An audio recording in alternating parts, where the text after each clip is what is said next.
Sur la place rouge, ce 9 mai 2025, Vladimir Poutine a présidé une cérémonie marquant les 80 ans de la victoire sur l'Allemagne nazie.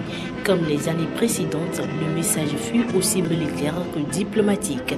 La guerre en Ukraine a une nouvelle fois été liée dans les discours comme dans la mise en scène à l'héritage de la Seconde Guerre mondiale.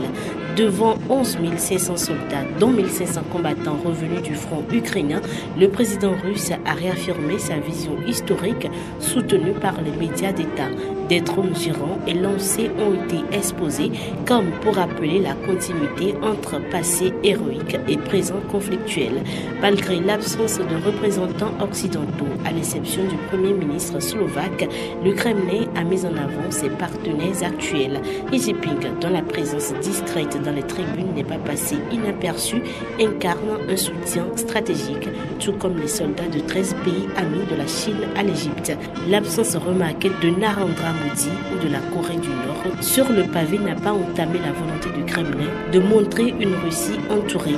Dans un discours mesuré, Poutine a salué la contribution des Alliés de 1945 sans les nommer. Une façon habile de ne pas heurter Washington, seul interlocuteur occidental encore jugé stratégique alors que les négociations sur l'Ukraine restent sans issue visible.